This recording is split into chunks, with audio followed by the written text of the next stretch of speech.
It's Sunday. We're here. We're going to sit down and do some work. I don't normally like working on the weekends necessarily, but last couple of months have pretty much been dominated by this massive crowdfunding campaign that I was running for work. I'm pretty chuffed with it. We did good numbers.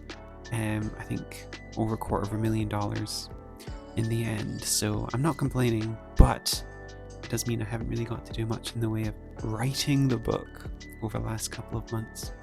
So I've got a lot to catch up on, and I'm just trying to plug in some extra hours over the weekend here and there to catch up on things, especially since writing the book is the thing that is most fun, really, but it's also kind of, you end up having to do a lot of stuff that is not writing the book when you're trying to make the book. So anyway, here we are. It's Sunday. I am specifically today working on some one-page bounties or one-page adventures, which I've done a lot of in the past. They're really fun. They're quite tough to write sometimes. Hold on, let me dig out an example. 1 second. My reference library is a mess. Oh my gosh. I got these very cheap plastic shelves when we moved in just to hold things, and that was 2 years ago, and they are not doing well. So here's like an example of one I did back when we were working at Cubicle 7, and they really are just trying to get an entire adventure down on one page of US letter. So you're getting maybe 600, 500 odd words to essentially pitch a short adventure to a GM that they can take as a seed and flesh out and, hopefully run 1 session to 3 sessions maybe. So they're quite tricky. It's the closest thing I guess you get to writing kind of direct notes to a GM, just to say, hey, here, run this, run that. Here's the important things, with none of the fluff, I guess, around, writing specific encounters and giving a bunch of detail on NPCs and whatnot. So they really have to be the most condensed version of an adventure. Really something inspiring that'll get folk going. So that's what I'm working on today. I've got 5 of them to write. They're about 550 words each, so 2,500 words. I don't know if I'll get through it all today, but I can at least get through a few of them today. That's the goal, to try and keep up with things. So let's do some writing. So why do I want to make a vlog for work that is inherently kind of difficult to film? Just writing and talking about it and whatnot. It's not really a career that you see a lot in, media or whatnot. I think right now it feels very much like an urge that I want to do, and I'm kind of like feeling out the reasons for wanting to do it. Like I'm looking for justifications just to do this thing. The one that jumps to the top of my mind is just kind of looking around right now at the state of creativity in 2025, specifically LLM, AI generated, sort of algorithmically generated content. It's on the rise. You can push a button and a machine will spit out 10,000 words of mediocre tripe, and to some people that is cool and good, and for as writers and people who've been trying to work on this craft for decades, it's hard going in. And I think I personally feel and appreciate this move towards authenticity, showing the graft that goes in to doing something. I think as we go forward, it's going to be increasingly important. being able to show your working of sorts, not even necessarily in a report card kind of, hey, prove that this wasn't written by AI, but more just in a very human way, a human connection, showing the thought processes that went in, showing the time and the effort that goes in, and just feel human, feel connected to your art in that way. And I think we have a sort of push towards instant gratification nowadays, where we just want to see results all the time. We don't necessarily, I think, appreciate the journey to get somewhere as much. So right now I'm writing on Heart, The City Beneath, which is a horror role-playing game. This beauty right here.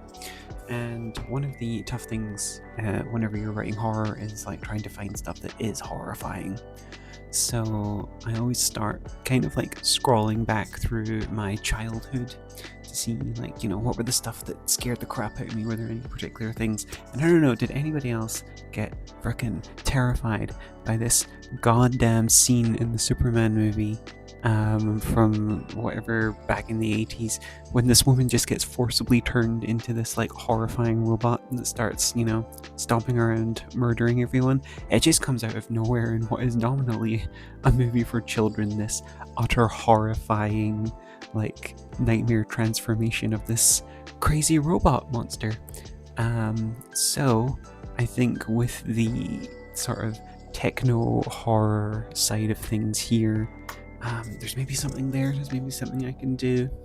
I can dump a crazy machine down in the depths of the heart that will snatch people up and turn them into nightmarish automatons. But I have to find like a fun angle as well for the heart, because the heart's always got a little bit of like absurdity to it as well. So I think the existence of this machine is cool and horrifying in itself, and in an adventure context, if players encounter this thing, they can fall in or get roped in or whatever and have some of their bits freaking roboticized or whatever. But I think I need something else, something funny, like someone's trying to use this thing to, I don't know, preserve their dog or something. Their dog's ill, so they're like, shove it in the robot machine, then the dog will be fine. Is that something? Maybe. Let's find out. I've recently especially been like really inspired by a lot of vlogs. They're some of the things I've been really enjoying watching. Especially, there's been a couple of really good like daily vlogs. Trent from Miscast Minis, big inspiration. I mean, you can probably tell from the vibes that I aim for. Big inspiration there. I really like Trent's videos. I really like Trent's just kind of, get shit done. It doesn't have to be perfect. I've been a perfectionist in the past. And those videos feel very wholesome in that sort of, just showing the very human craft, the mistakes, and the day-to-day life of making art. I definitely feel like I've been doing this job for years now. And I feel like the days and the weeks just vanish, because most days are very the same. Sit up, wake up, sit down and write. And I hope that by trying to make vlogs to go along with that process, I'm going to sort of stop and smell the roses a little bit. By trying to force myself to make the act of writing interesting to watch, maybe my own day-to-day life will become a little bit more interesting, and I can appreciate it a little bit more. Alright, so I've got our first one down. I'm pretty happy with it. We have our hook, how we get the players hooked in on this. We have this old hunter who shows up on death's door with their old hunting hound who's very old and sad, and they just have heard and seen these strange mechanical animals and everything in this area, and they believe that somewhere is a machine that can artificially extend the life, and they just really want to save the life of their old hunting dog. So should hopefully be a good hook for the players. And then our next section we have a what's really going on, which is, as I've dubbed it, the transistor, ancient techno-arcane relic that, you know, the original purpose is unknown, but it likes to gobble up people and animals and make them into sort of like assimilated mechanical things, quite Borg-like, I guess, as well. And it's just been left abandoned in the bottom of this technological maze in the heart. So folk can go on a journey if they want to try and help Alphonse save the life of their dog. But obviously this is horror, so probably not going to work out too well. So the last final crack of spice, I've got a couple of fallouts in here, side effects for things going wrong, including the big one, which is obviously getting sucked up by this machine and made part mechanical. And if it gets even worse, eventually, you know, you will walk out covered in mechanical bits, which will give you like some extra defenses. That's nice, but you can't heal properly anymore. You need to be repaired, which is good fun. And yes, if it gets even worse, dark subroutines in your mechanical parts lurch to the surface and subsume your higher reasoning. You are compelled to return to the transistor to spend the rest of your unnaturally extended life guarding its domain.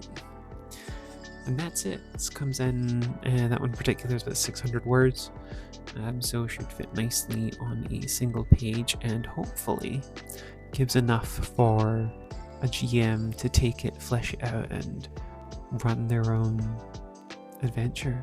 You know, it's yeah, hopefully.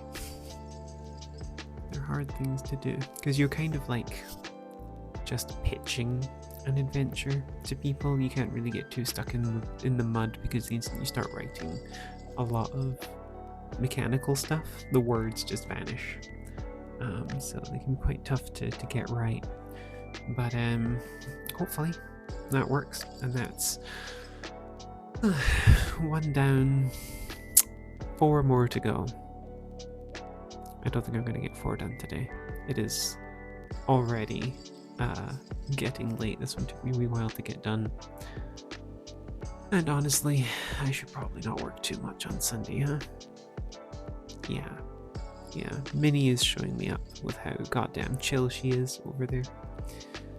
Yeah, I wish. Oh, to be a cat, unburdened by the hindrances of needing to pay rent. Alright.